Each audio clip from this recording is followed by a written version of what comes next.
pagi Pak Wiwi. Selamat pagi Pak. Terima kasih. Kita bertemu lagi untuk melanjutkan musyawarah sharing kita bersama dalam rangka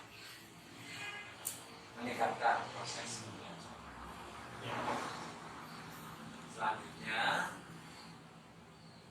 saya ingin mendapatkan informasi kira-kira selama Bapak melaksanakan pembelajaran itu kendala-kendala apa saja yang Bapak temui supaya nanti kita sharing bisa memecahkan masalah, mencari solusi bersama-sama.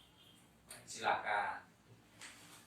Kalau berdasarkan catatan saya terkait kendala yang dialami oleh siswa, itu diantaranya siswa tidak hadir secara tepat waktu ketika pembelajaran berlangsung.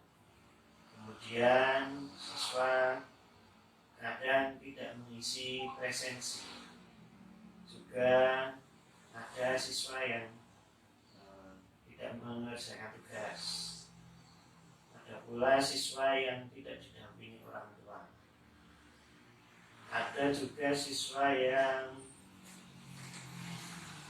bosan belajar dari rumah, inginnya tatap muka, inginnya sudah ketemu gurunya. Kadang ada juga anak yang bingung ketika menerima materi.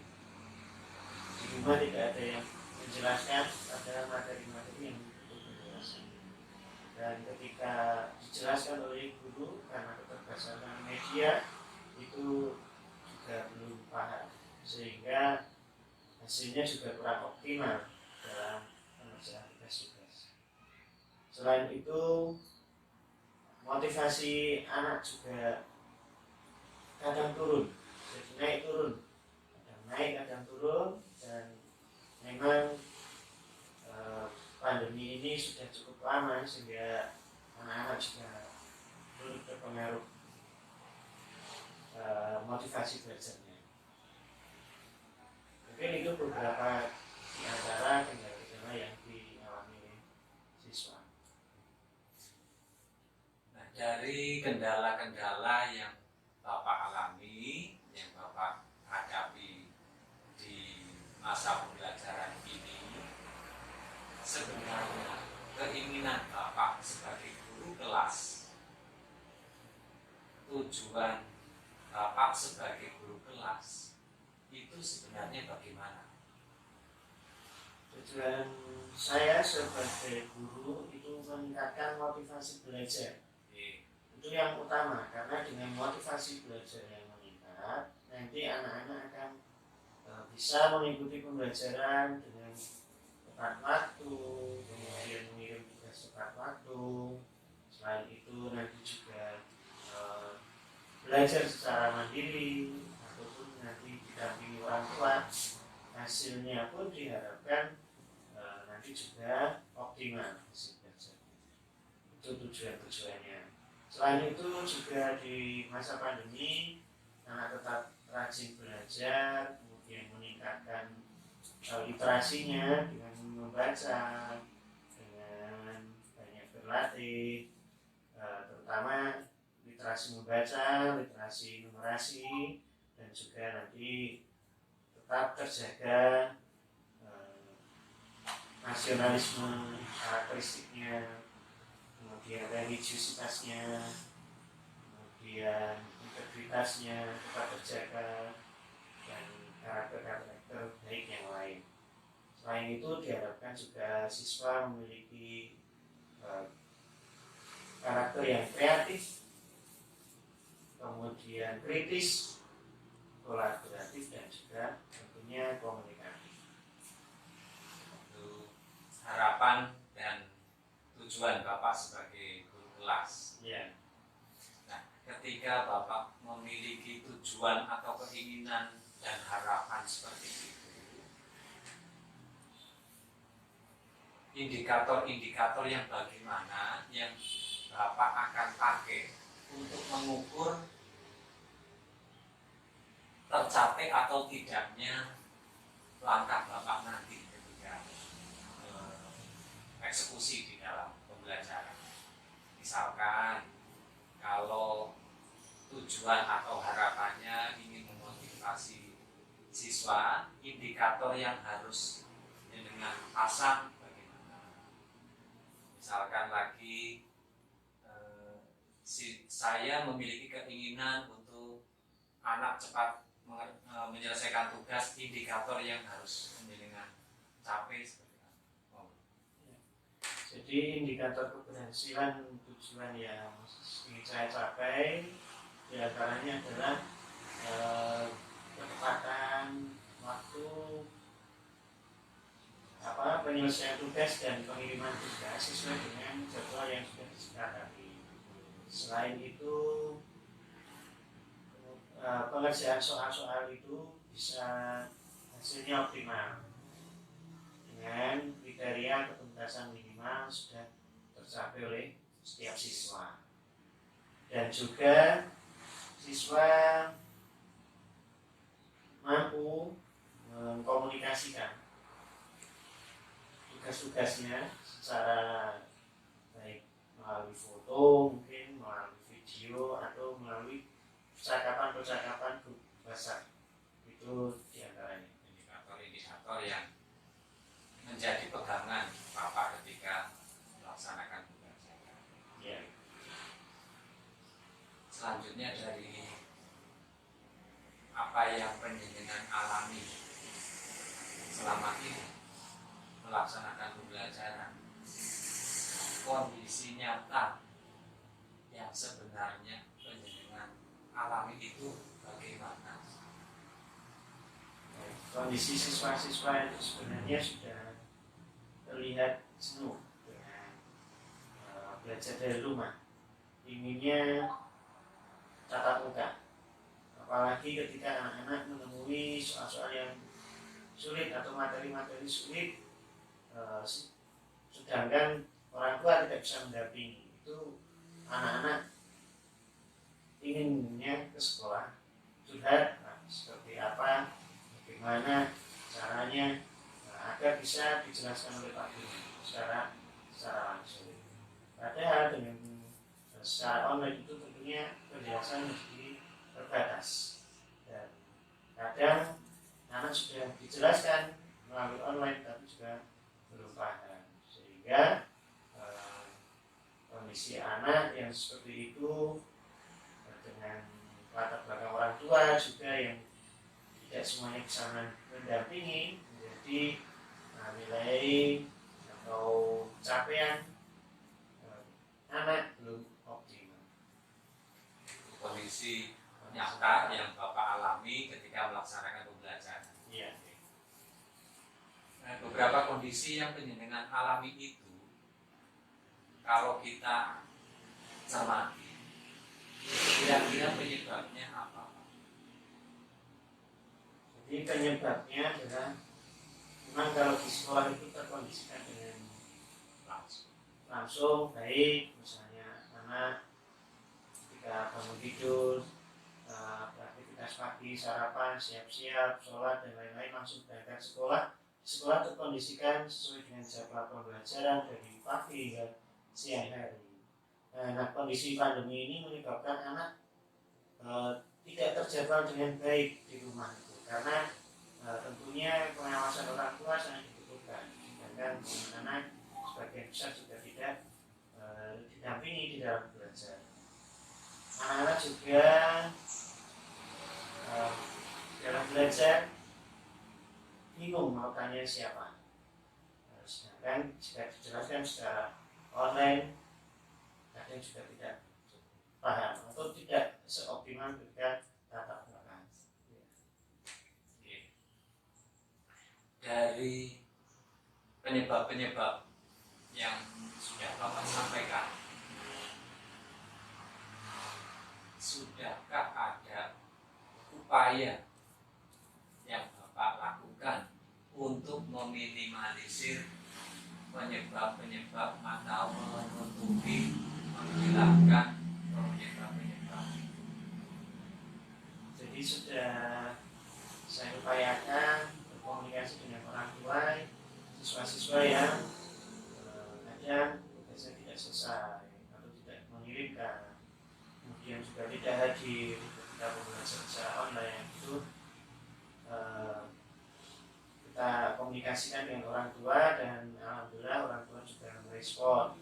Untuk kehadiran kita coba dengan bervariasi antara Google Form, presensi Google Form, dan juga ketika grup WhatsApp pagi dengan mengirimkan jempol, mengirimkan gambar makanan, gambar pahlawan, itu agar anak-anak siap sejak pagi sesuai dengan jadwal pembelajaran. Dan jika memang ada kendala ketika HP tidak dimiliki sendiri dan dibawa orang tua, maka sesuai dengan kesepakatan di awal boleh menyusul di tenggat waktu yang sudah disepakati. Itu dari salah satu sisi upaya tentang kehadiran dan pengiriman tugas. Dari sisi motivasi belajar, saya berusaha untuk meningkatkan, karena memang anak-anak sudah kadang jenuh, itu dengan memvariasikan media pembelajaran yang digunakan ataupun sumber-sumber yang digunakan. Tidak hanya buku teks yang digunakan sebagai sumber belajar, namun juga kadang melalui TV edukasi, kadang melalui rumah belajar Kemendikbud, kadang juga dari blog ataupun dari video pembelajaran yang sangat banyak sumbernya. Itu untuk meningkatkan motivasi belajar, sehingga anak tidak bosan karena ada variasi-variasi. Tentunya itu juga sudah difasilitasi oleh dinas dengan channel-channel resmi yang memang untuk pembelajaran. Jadi itu sangat membantu sekali. Baik, sudah banyak upaya-upaya yang Bapak lakukan untuk meminimalisir penyebab-penyebab tadi. Kalau kita analisis, seberapa persen keberhasilan atau langkah yang sudah Bapak lakukan tadi? Berdasarkan hasil yang sudah saya analisa, itu capaiannya sudah 70% berhasil. Upaya-upaya tersebut siswa sudah meningkat daripada sebelum dilakukan upaya 10%. Dari angka persentase 70%, kira-kira menurut Bapak itu mau ditingkatkan lagi atau cukup dengan 70% saja? Harapannya bisa meningkat menjadi 75%, sehingga nanti anak-anak itu lebih mencapai nilai yang optimal, bisa mencapai kompetensi yang optimal juga. Jadi 75. Baik. Karena ada keinginan untuk menaikkan persentase keberhasilan, sekarang tadi kan ada beberapa upaya. Kira-kira menurut Bapak, setiap upaya itu kan ada kelemahan dan kelebihannya.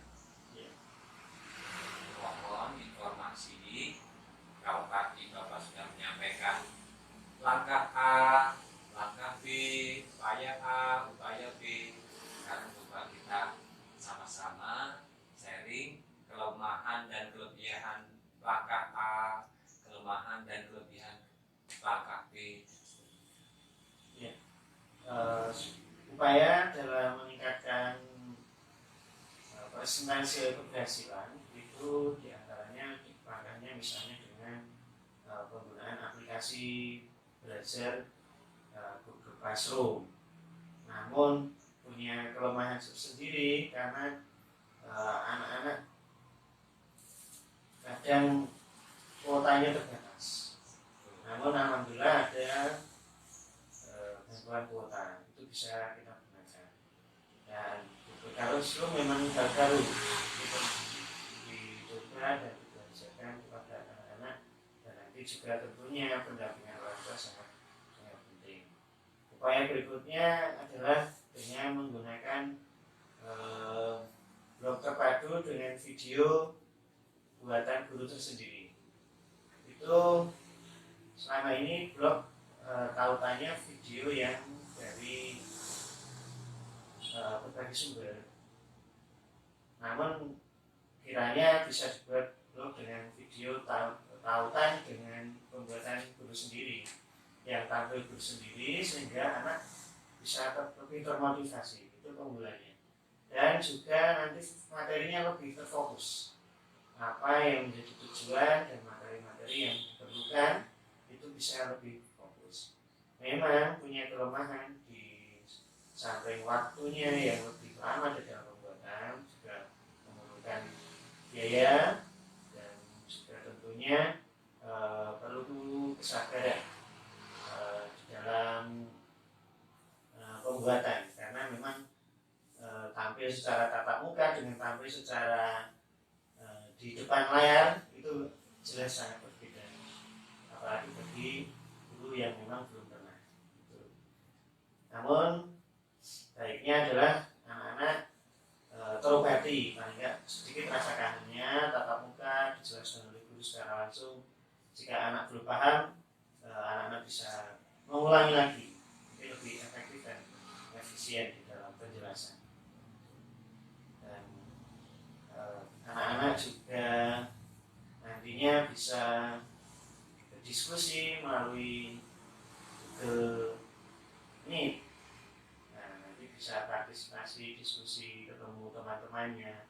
Namun memang kelemahannya karena HP-nya tidak diberikan sendiri, itu tidak 100% bisa hadir.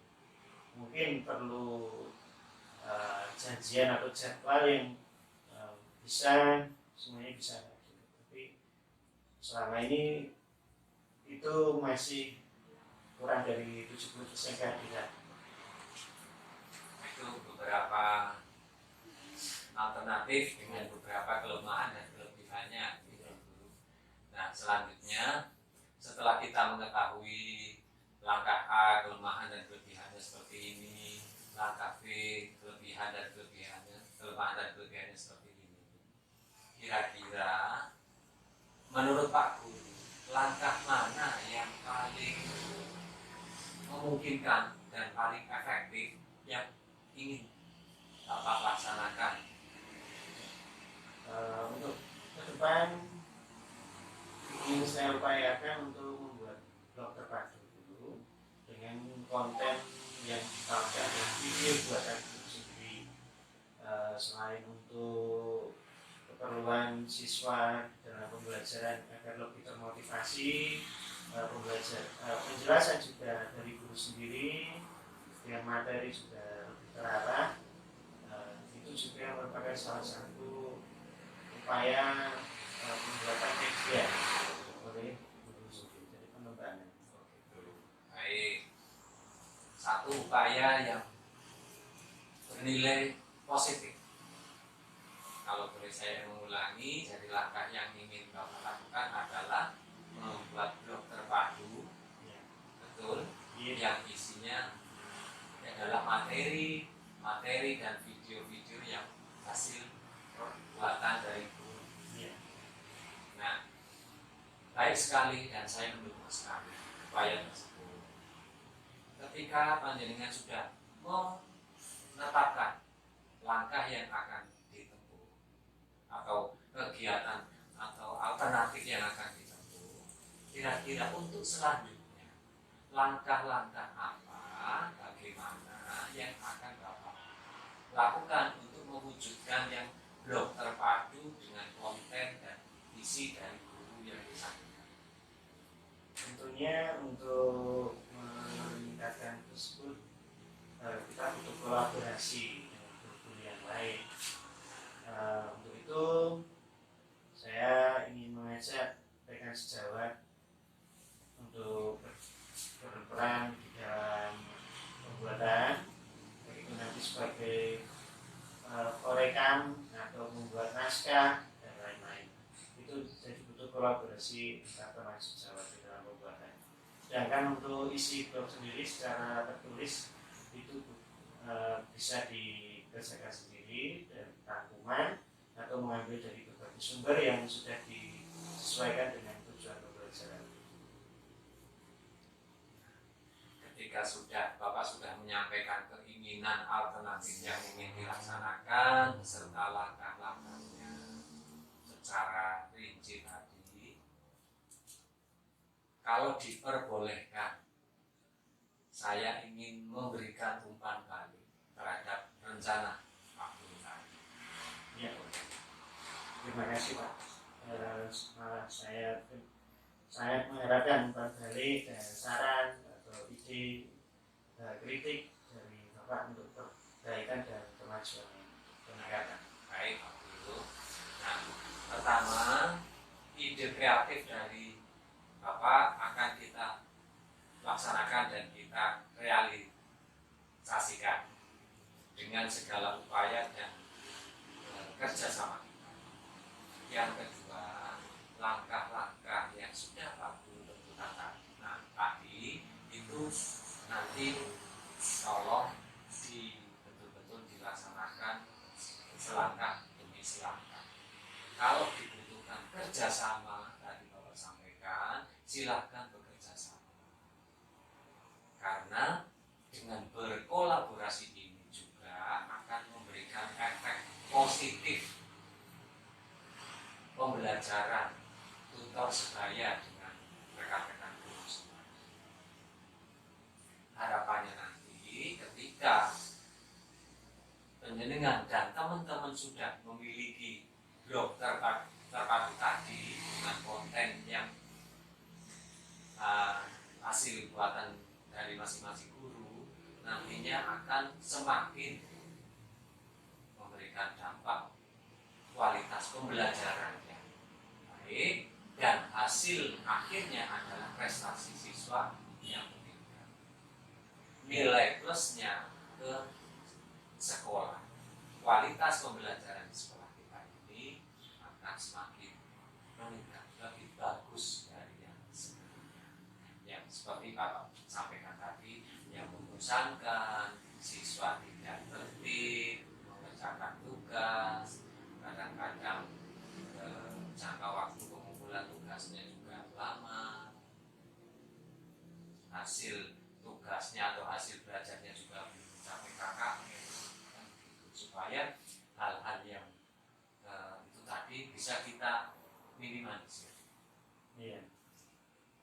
Sebelum kita akhiri, kira-kira ada yang mau disampaikan lagi? Silakan. Terima kasih atas umpan balik, kemudian saran-saran yang diberikan. Semoga ke depan bisa terlaksana sehingga apa yang menjadi tujuan bisa tercapai, yaitu peningkatan optimalisasi hasil belajar siswa sehingga bisa mencapai 70%. Terima kasih Pak. Sama-sama Pak Guru. Mudah-mudahan hasil sharing kita, berbagi kita kali ini akan berdampak positif ke depannya. Sekali lagi saya juga terima kasih. Jika tidak ada yang